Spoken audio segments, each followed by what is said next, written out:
Hello students, स्वागत है आपका आपके अपने YouTube channel AV maths academy में। आज हम स्टार्ट करने जा रहे हैं क्लास 8 का chapter number 15 symmetry, reflection and rotation की एक्सरसाइज 15.1, जिसमें हम देखेंगे कि भाई लाइन ऑफ सिमेट्री से किस तरीके से क्वेश्चंस करने हैं, किस तरीके से हम ऑर्डर ऑफ रोटेशन बताएंगे, है ना। काफ़ी सारे क्वेश्चंस हैं इसमें, रिफ्लेक्शन सिमेट्री के भी क्वेश्चंस हैं, ठीक है ना। तो चलिए स्टार्ट करते हैं।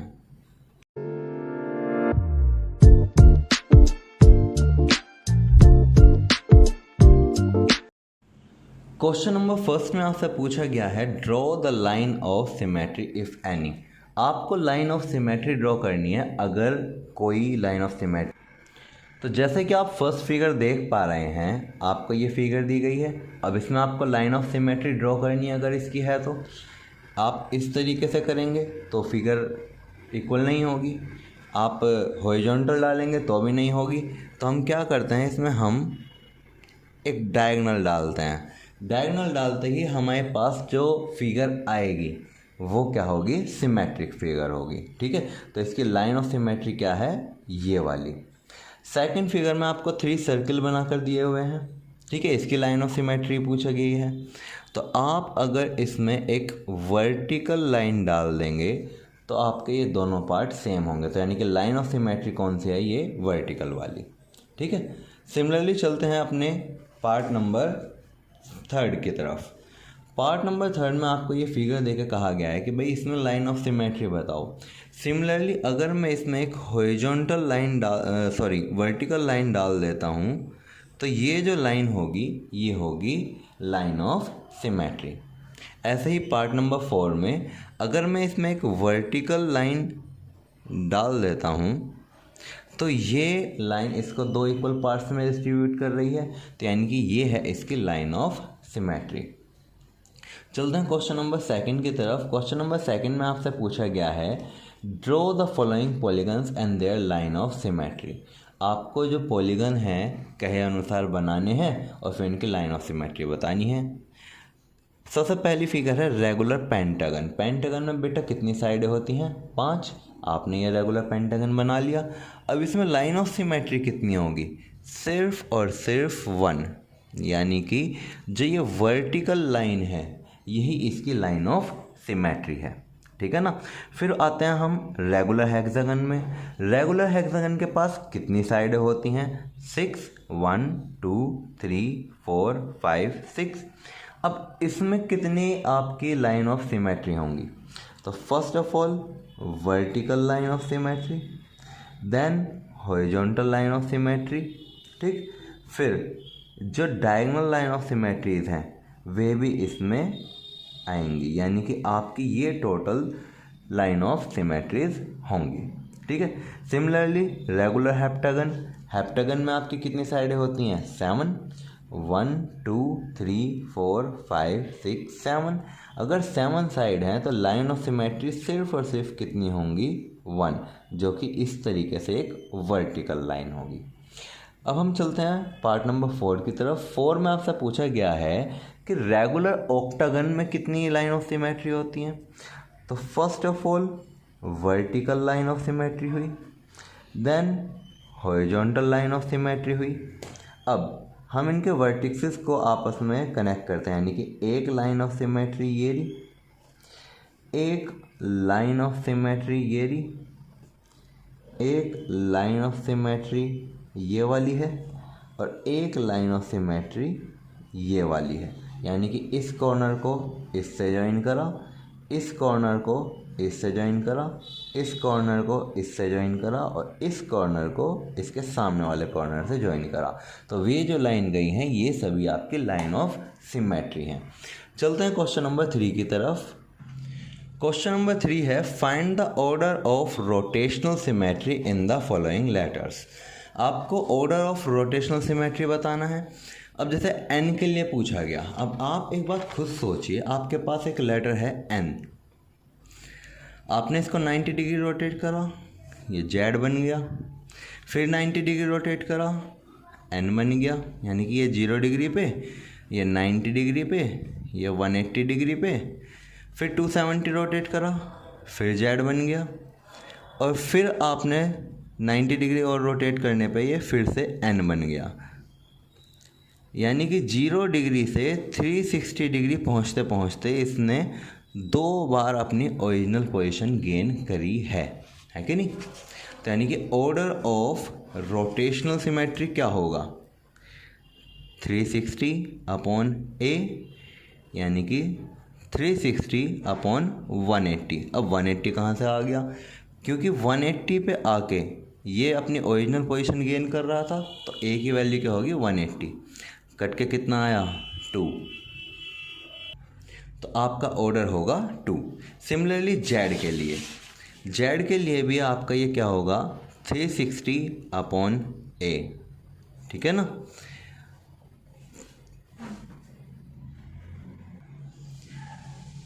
थ्री 360 अपॉन 180 डिग्री, क्योंकि जेड जो होता है वो भी आपका 180 पे जाके सेम दिखाता है।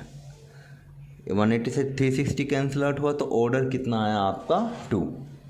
अब बात आती है ओ की। ओ का ऑर्डर क्या है। अब ओ का जो ऑर्डर होता है वो होता है 360 डिग्री अपॉन ए। ओ को जब आप रोटेट करेंगे तो आपको वो 180 डिग्री पे सेम पोजीशन दिखाएगा। तो 360 upon 180 that is equal to 2। अब यहाँ पर एक बात आती है, क्योंकि ओ आपके लिखने के ऊपर डिपेंड करता है। अगर आप वो इस ओवल शेप का बनाते हैं तो उसका जो ऑर्डर आएगा वो आएगा 2, लेकिन अगर आप ओ बनाते हैं बिल्कुल सर्किल जैसा, बिल्कुल गोल, तो उस कंडीशन में आपका ऑर्डर 2 नहीं रहेगा। उस कंडीशन में आपका ऑर्डर रहेगा इनफाइनाइट। यानी कि अगर आपने ओ बनाया हुआ है बिल्कुल सर्कल जैसा तो इनफाइनाइट ऑर्डर होगा उसका, लेकिन अगर आपने ओवल शेप टाइप का बना रखा है तो ऑर्डर क्या होगा उसका 2। सिमिलरली हम चलते हैं एस की तरफ। एस का ऑर्डर क्या होगा, एस का ऑर्डर भी होगा 360 अपॉन ए। अब एस को अगर आप देखोगे तो एस आपने ऐसा बनाया 0 डिग्री पे, आपने घुमा दिया 90 डिग्री से, तो एस आपका इस तरीके से हो गया। अगेन 90 घुमाया तो यानी कि 180 पे आके एस वापस से ऐसा मिल रहा है, ठीक। अगेन आपने 90 डिग्री घुमाया तो यानी कि 270 पे आपको एस इस तरीके का मिल रहा है, और अगेन 90 घुमाने पे एस आपको 360 तक पहुँचते पहुँचते ऐसा दिखाई देगा। यानी कि 2 बार ये अपनी ओरिजिनल पोजीशन गेन कर चुका है। तो इसका मतलब ऑर्डर क्या होगा इसका 360 upon 180 that is equal to 2। Similarly हम बात करें एक्स की, तो एक्स भी आपका डिपेंड करता है कि आप उसको किस तरीके से बना रहे हैं। अगर आप एक्स को प्लस की तरह बना रहे हैं तो उसका ऑर्डर अलग होगा, लेकिन अगर आप इसको एक्स की तरह बना रहे हैं, जैसे कि मान लिया जाए आपने एक्स बनाया इस तरीके से, ठीक है, यहाँ पे आप देख पा रहे हैं यहाँ पे गैप कम है जबकि यहाँ पर गैप ज़्यादा है। तो जब आप इसको रोटेट करेंगे तो ये आपका ऐसा हो जाएगा, है ना। तो अब देखिए ऑर्डर जो होगा वो आपका क्या होगा 360 अपॉन ए। एक्स जो होता है वो भी आपका 180 पे ही सेम होता है, तो 360 अपॉन 180, तो ऑर्डर कितना आया आपका 2। एच की बात करूं तो एच भी आपका क्या होता है, अगर आप इसको 90 डिग्री घुमाओगे तो क्या ये आई जैसा लगेगा, बिल्कुल। फिर 90 घुमाओगे तो आपका ये एच जैसा बन जाएगा, हाँ जी। तो यानी कि 360 अपॉन 180, इसका ऑर्डर भी आपका कितना है 2, ठीक है। चलते हैं क्वेश्चन नंबर 4 की तरफ। क्वेश्चन नंबर 4 में पूछा गया है in the given rectangle state the number of line of symmetry. Number of line of symmetry जो है वो क्या है। तो फर्स्ट ऑफ ऑल इसमें वर्टिकल लाइन ऑफ सिमेट्री होती है, इसमें हॉरिजॉन्टल लाइन ऑफ सिमेट्री होती है, but diagonal line of symmetry इसमें नहीं होती। तो इस वजह से number of line of symmetry इसमें कितने हो गए 2, ठीक है। एंगल ऑफ रोटेशन कितना होगा कि भाई जो ये रेक्टेंगल है इसका एंगल ऑफ रोटेशन क्या है, ठीक। फिलहाल हम इसको एक रेक्टेंगल कंसिडर करके चलते हैं। अगर मैं इसको 90 डिग्री घुमा दूँ तो क्या ये ओरिजिनल पोजीशन में है, नहीं। अगेन अगर मैं इसको 90 डिग्री घुमा दूँ तो क्या ये ओरिजिनल पोजीशन में है? बिल्कुल है। तो यानी कि 180 डिग्री पे ये वापस अपनी पोजीशन गेन कर रहा है। तो इसका एंगल ऑफ रोटेशन कितना होगा? 180 डिग्री। ठीक है ना। क्वेश्चन नंबर 5 पे आते हैं। In the adjoining square find the number of line of symmetry. अब लाइन ऑफ सिमेट्री कितनी होगी एक स्क्वायर में? First of all vertical line of symmetry, then horizontal line of symmetry, and then एक इधर से डायगोनल डलेगा और एक इधर से डायगोनल डलेगा। तो आपके टोटल लाइन ऑफ सिमेट्री कितनी हो जाएंगी स्क्वायर में? 4। ठीक है। What is the order of rotational symmetry? जो रोटेशनल सिमेट्री है उसका ऑर्डर क्या है? अगर एक स्क्वायर को मैं 90 डिग्री घुमा देता हूँ तो वो अपनी ओरिजिनल पोजीशन गेन कर लेता है। तो रोटेशनल सिमेट्री के लिए हमने फॉर्मूला लगाया 360 upon A, 360 upon 90 degree that is equal to 4। तो यानी कि order of rotational symmetry square के लिए कितना होगा? 4। चलिए चलते हैं क्वेश्चन नंबर 6 की तरफ। क्वेश्चन नंबर 6 में आपसे पूछा गया है in the adjoining figure of equilateral triangle find the number of line of symmetry. अब number of line of symmetry equilateral triangle के लिए कितनी होती है? आपने यहाँ से ये मीडियन डाला तो ये आपकी लाइन ऑफ सिमेट्री हुई, ये मीडियन डाला ये लाइन ऑफ सिमेट्री हुई, ये मीडियन डाला तो ये भी आपकी लाइन ऑफ सिमेट्री हुई। यानी कि number of line of symmetry कितनी हो गई यहाँ पर? 3। अब ऑर्डर ऑफ रोटेशनल सिमेट्री क्या होगा? ऑर्डर ऑफ रोटेशनल सिमेट्री हमें पता है क्या होता है, 360 डिग्री अपॉन ए। अब मैं इसको अगर 90 घुमाऊंगा तो ये अपने जैसा बिल्कुल सेम नहीं होगा। वैसे भी इसमें कितनी साइड है? 1 2 3। तो इसका जो एंगल ऑफ रोटेशन होगा वो 360 अपॉन 3 यानी कि 120 डिग्री का होगा। तो यानी कि अगर मुझे इसका ऑर्डर ऑफ रोटेशन निकालना है तो 360 को डिवाइड करना होगा किससे? 120 डिग्री से, जो कि आपको कितना देगा? Order of rotation of symmetry 3। ठीक है ना। चलते हैं क्वेश्चन नंबर 7 की तरफ। क्वेश्चन नंबर 7 में उसने आपसे पूछा है find in the given figure find the order of rotational symmetry. आपको ऑर्डर ऑफ रोटेशनल सिमेट्री बताना है इस फिगर के लिए। ठीक है। अगर मैं इसको 90 डिग्री रोटेट कर दूं प्लस के साइन को तो क्या आपका ये पहले जैसा हो जाएगा? बिल्कुल हो जाएगा। यानी कि 360 डिग्री कंप्लीट करने में ये 4 बार अपनी ओरिजिनल पोजीशन गेन करेगा, जैसे कि मैंने आपको इंट्रोडक्शन में बताया भी था। बच्चों आपका इंट्रोडक्शन बहुत ज़्यादा ज़रूरी होता है, क्योंकि जिन बच्चों को नहीं समझ में आ रहा कि भाई ये क्या होता है, लाइन ऑफ सिमेट्री क्या होता है, एंगल ऑफ सिमेट्री क्या होता है, तो इस बेसिक को जानने के लिए इंट्रोडक्शन वीडियो ज़रूर देखें। मैं पिन कमेंट में और वीडियो के डिस्क्रिप्शन में दोनों जगह लिंक डाल दूंगा इंट्रोडक्शन की वीडियो का। ठीक है ना। तो क्वेश्चन नंबर 7 में हमारा ऑर्डर ऑफ रोटेशनल सिमेट्री कितना हो गया? 4, क्योंकि इसने 4 बार अपनी ओरिजिनल पोजीशन गेन करी 360 तक पहुंचते। ठीक है। Measure the angle of rotation. Angle of rotation इसका कितना होगा? कितने डिग्री घुमाने पे इसने ओरिजिनल पोजीशन गेन करी थी शुरुआत में? 90 डिग्री पे। तो यानी कि आंसर क्या हो जाएगा आपका? 90 डिग्री। ठीक है ना।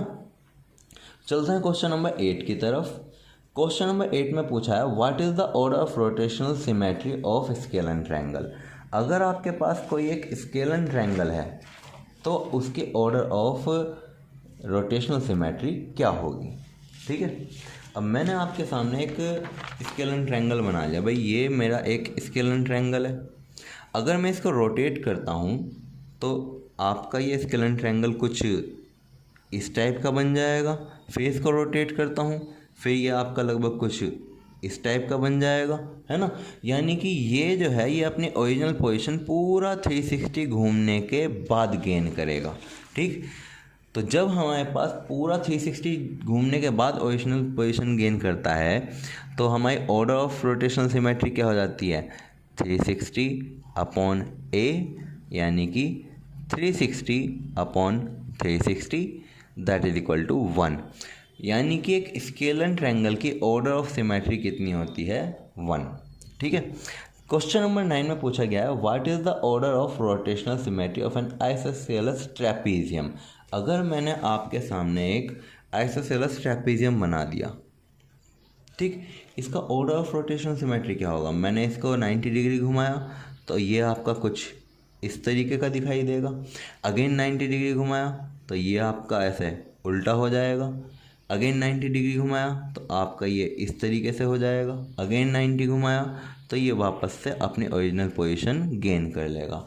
यानी कि 0 डिग्री से 360 डिग्री पहुंचते पहुंचते इसने एक बार भी अपनी ओरिजिनल पोजीशन गेन नहीं करी।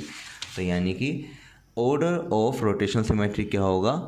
360 upon A that is equal to 360 degree upon 360 degree that is equal to 1।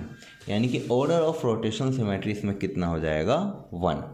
ठीक, चलते हैं क्वेश्चन नंबर 10 की तरफ। क्वेश्चन नंबर 10 में आपसे पूछा गया है what is the order of rotational symmetry of a rhombus. एक रोम्बस में रोटेशनल सिमेट्री जो है वो कितनी होती है? ठीक है, अब अगर मैं आपके सामने एक रोम्बस बना दूँ, ये मैंने आपको सामने बना दिया एक रोम्बस। रोम्बस किसे कहते हैं?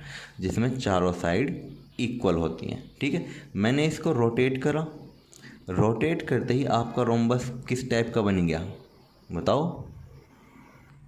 इस टाइप का। अब अगेन आपने रोटेट कराइए तो इसने 180 डिग्री पे अगेन अपनी ओरिजिनल पोजीशन जो है वो गेन कर ली। 90 डिग्री पे इसकी पोजीशन ऐसी थी, 180 तक आते आते इसकी पोजीशन ऐसी हो गई। तो यानी कि 360 तक पहुंचते पहुंचते ये कितना हो जाएगा? 360 upon A that is equal to 360 upon 180 degree. तो इसका ऑर्डर ऑफ रोटेशनल सिमेट्री कितना है? 2। ठीक, चलते हैं अपने क्वेश्चन नंबर 11 पे। What is the order of rotational symmetry of a parallelogram.